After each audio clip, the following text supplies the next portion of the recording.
Right, let's dive straight in. What's tip number one? Tip number one. I'm not used to such a little intro, Craig. I've got to get on my horse straight away. All right, tip number one. Now, this is a kind of a takeaway that will be familiar to people who are familiar with my work, and that is the limits of a working memory are only overcome by chunking and automating information in long-term memory. So the kind of background, the background of this one is essentially, when I was at school, I was always of the view that, like, why would I need to know anything? Why would I need to, and particularly, in history when we were learning dates and things like that, I was like, this is an absolute waste of time. It wasn't until about 2014 when I started to learn Mandarin Chinese and get a bit serious about my learning and read Dan Willingham's Why Don't Students Like School, that I learned about this whole working memory, long-term memory thing. Now, I don't know, what's the level of background knowledge of listeners of this, Craig? Tell me if I need to go into things or if everyone's already knows about the limits of the No, give us it. Always good to have a refresher anyway, Al. Okay, great. So, and you timestamp all the takeaways because I'm a listener, so I know people, if they're bored, they can jump straight to the next one. So human cognitive architecture, we can think of it in three main components. There's external, so this is the environment. This is where everything is. This is where our ugly mugs are. Craig, if someone's watching this or listening to our voices, it's where the internet is, it's where books are, it's where colleagues are, and it's an unlimited external store of information. So people can access as much info as they want, or they're able to access in the environment. When people pay attention to information in their environment, it can make its way into their working memory. And working memory is a limited internal store of information. So depending on whose research you look at, if you look at Miller's research, it's 7 plus or minus 2 kind of elements and associated interactions at any one time. And then when we think about things, when we sleep on them, when we connect them to things we already know and things like that, that information can make its way up into our long-term memory. And when it's in our long-term memory, that's when we kind of say it's been learnt. So the thing is, the odd part out in terms of this whole architecture is the working memory, because it's actually the only limited store of information within this whole store of new information within this whole kind of architecture. And what that means is that when our students get overwhelmed, when they get confused and things like that, it's usually because there's some sort of overwhelm of their working memory. But then the question becomes, well, if students can only hold about 7 plus or minus 2 things in their working memory at any one time, why can they do more next year than they can this year? And why can they do more the year after that than they could next year, et cetera, et cetera, et cetera? And the answer is by chunking and automating information in long-term memory. And chunking just means we take multiple elements of information. For example, we take the letters in memory, MEMORY. They're originally a number of elements, and then we chunk them into a single word, and we can use that word flexibly. And then we chunk the word memory into long-term memory, which then becomes a concept which then we can use flexibly. And so this, for people who are familiar with this is covering old territory, but for me, when it was new, this was absolutely revelationary, because I had always just thought that knowledge was a bit of a waste of time. I thought I was a reasonable thinker. I thought I could come up with creative ideas, yada, yada, yada. But it was only really when I learnt, well, actually, this knowledge is the foundation of all higher order thinking. And more complex and deep thought is actually just more and more knowledge integrated and interacting in better and better ways. I thought, wow, this is phenomenal. And it completely changed the way that I live my life. I started to be much more focused about building knowledge. And I started to use technology like Anki to try to memorize things. And if I'm honest, in terms of my ability, like in terms of what's helped me to kind of build the knowledge required to continually run the podcast, first to write CLT in Action, then to write tools for teachers,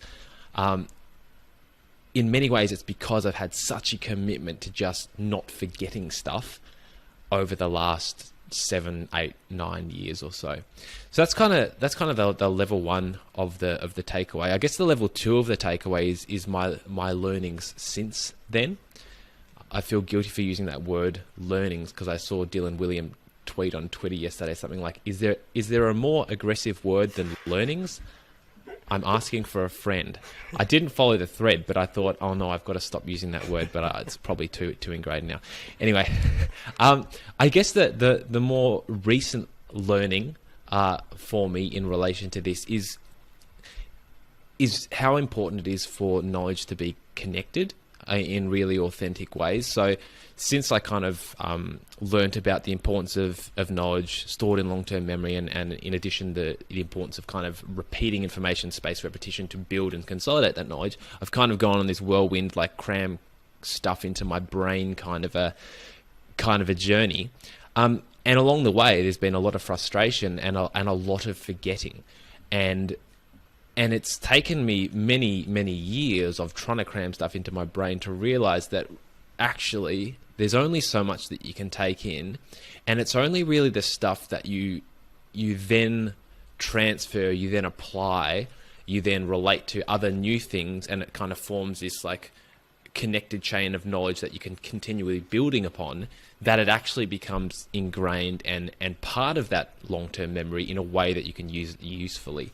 And so I've had to abandon various learning projects along the way, recognizing that I hear you've just enjoyed reading Oliver Berkman's 4,000 Weeks, Craig, recognizing that there isn't infinite time in our lives, and to do some things well, we have to kind of reduce other things. And a further thing, an example of that is like yesterday someone said, "Oh, Ollie," I was running a P day. They said, "Ollie, you do the podcast, you teach, like how do you fit it all in?"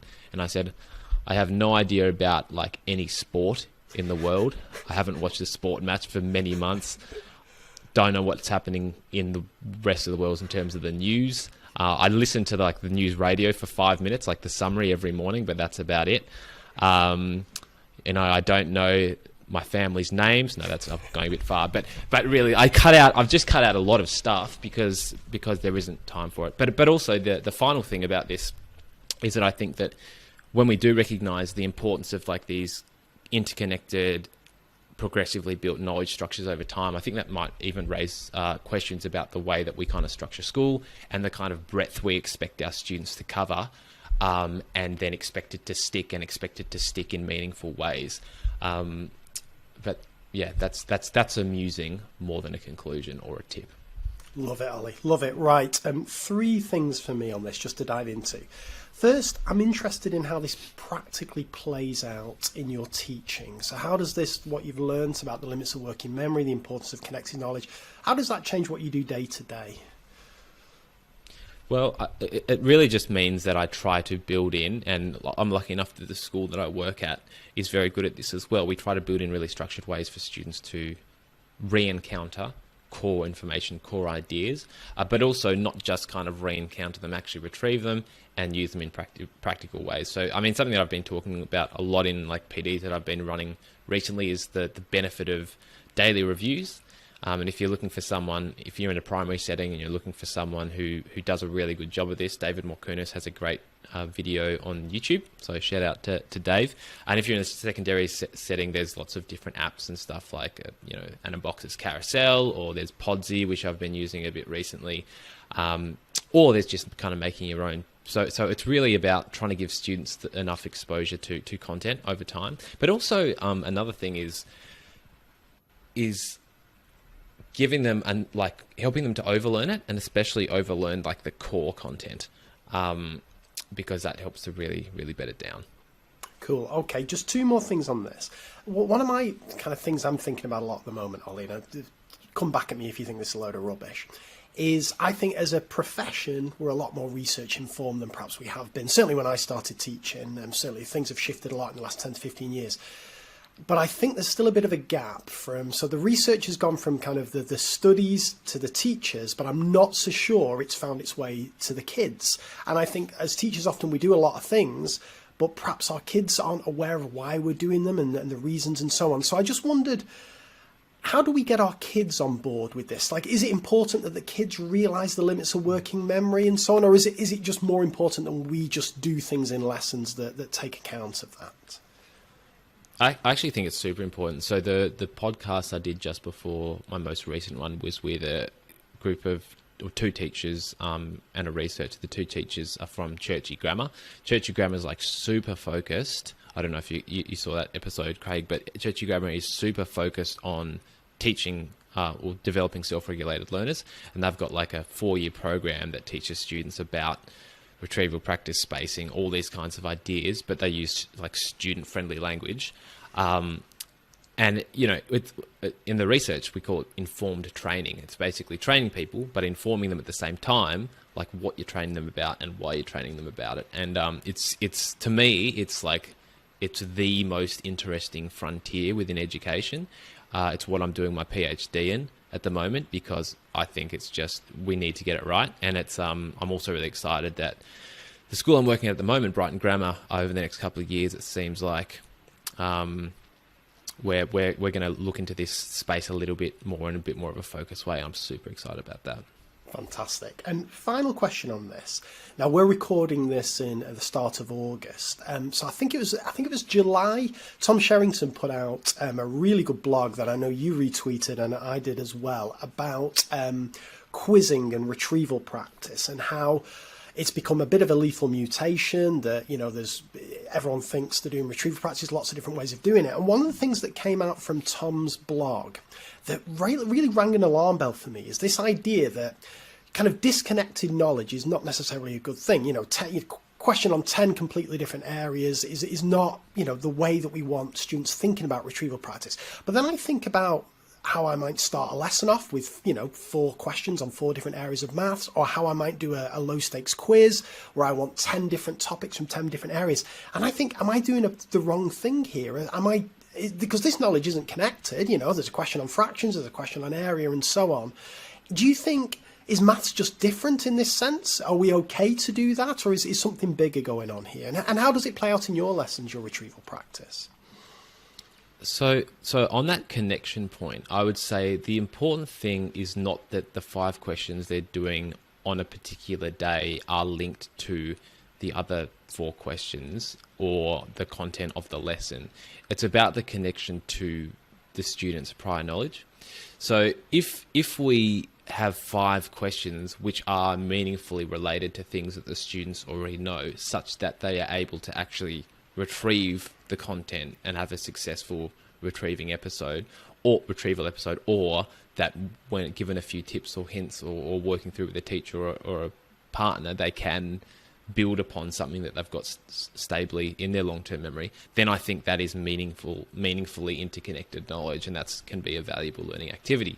I think the challenge comes if that knowledge isn't kind of bedded down sufficiently first, second, third time round, such that the students really do feel like this is 5 questions, all of which they have no idea what the heck they're doing, and then they just kind of get demotivated or struggle to see connections that could be seen, etc., etc., etc. So I guess that's the way I'd see it. In terms of what it means for my own retrieval, it basically just means that I'm constantly adapting the kind of questions that I'm giving students based upon what I've seen in prior lessons, to try to make sure it's in that kind of Goldilocks window of bringing stuff back so it's a little while ago. Wasn't just necessarily last lesson or the easy thing, but more importantly than the time break, it's actually that kind of retrieval strength break, and in a zone where there's a bit of effort to retrieve it, but it's not so hard that it's out of reach. Got it. Makes perfect sense. Let me just chuck one more thing at you before we move on to tip 2. Another thing, I've been thinking loads about retrieval practice. So Kate Jones has been on the show, and obviously she knows infinitely more than I do about this. I'll tell you a mistake I've made, Al, and I wonder whether you've either can relate to this or whether you just think, what has he been doing here? Right, so let's imagine you're teaching something for 2 weeks, whatever it may be, straight line graphs, fractions, or whatever. By the end of that 2-week block, you would hope that you're going a bit deeper into the concept. You're asking students much more challenging questions. Maybe they're generating their own examples. Maybe you're weaving in other areas of maths. All the contextual stuff's coming in, all that kind of stuff. But my fear then is when we jump to retrieval practice, so whenever I want to review fractions in a do now or a low stakes quiz, I seem to by default jump back to the procedural. So I jump back to, just adding 2 fractions together, whatever it may be. And my fear is that students only ever go deep at the time when they're studying the topic, and then retrieval becomes almost this kind of shallow level of knowledge. So what I've been trying to do now is build in a variety of questions into retrieval practice. So you do now, it may have a couple of procedural questions in there, but also then it's going to have either a problem solving or a generating examples, or give me a boundary example or a non-example of this and so on. Because my fear is, if retrieval is always this procedural shallow level stuff, the message we communicate to kids there isn't great, right? It's, you know, this is the only level you need to learn this at. So just a kind of thought and a reflection on my own poor practice. Does that resonate with you at all? Yeah, that's a really good point, Craig. I guess my thoughts on that is that retrieval, the function of retrieval can be thought of in a few different ways. And I mean, this is something that I've learned from my own language learning, right? So I mentioned learning Mandarin before. I'm trying to learn a bit of German at the moment. And what I've found, like, I use a space repetition software called Anki. It has phrases in German with a missing word that's then in English, and I have to retrieve the German version to complete the sentence in fully in German. And I find that those cards are usually created by me from a rich learning environment. I might be listening to a podcast, I might be reading an article or a short story or a news article, something like that. So it comes out of context, it comes from context. Then I take it out of that context and I create kind of retrieval cards for myself. Initially, it's quite a meaningful card because I can kind of remember the story. But over time, the context kind of falls away and it becomes this like disjointed, like abstract by itself kind of thing, unless it's from like quite a meaningful chat or something. Like I've got a few cards I made from my recent trip to Germany, and I think they'll retain their context for a bit longer. But it's also understanding like how much to expect from retrieval practice. So what I've learned is that Anki with language learning is absolutely fantastic for keeping the knowledge of a word kind of at the edge of my retrievability, such that when I do actually encounter it in a proper context again, it's not like it's a completely, pardon the pun, foreign word. It's actually, I'm like, oh, I know that word, or there's a level of familiarity. And then maybe I just need to check the definition, or maybe I hear it a couple of times in a couple of different sentences, and that's enough for me to go, oh, that's right, it means this thing. And so I often actually see retrieval as a bit of a placeholder to kind of just maintain this base level of familiarity with the content, such that, you know, when we do spend, 15 minutes on it in a good classroom context, say you're going to teach another lesson where you're going to actually draw on that, in this example vocab, or in the maths example some other skill, you can quickly activate prior knowledge, and then you can build upon it. Whereas if you hadn't done that retrieval in between, the strength of that memory would have degraded so much that you wouldn't have been activating prior knowledge, you'd be reteaching. And so that relates back to the comment I was making earlier in terms of like the scope of learning that we expect, and retrieval can be seen in some contexts, unless it's really, really thorough. But if it's a quick thing done at the start, it can sometimes be valuable to see it as like a maintenance kind of a task for that knowledge, which is only worthwhile though if you're actually going to build on it later. Because if you actually don't build on it later, then it does become this completely disconnected and irrelevant piece of information, and quite frankly, a bit of a waste of time, because students will forget it.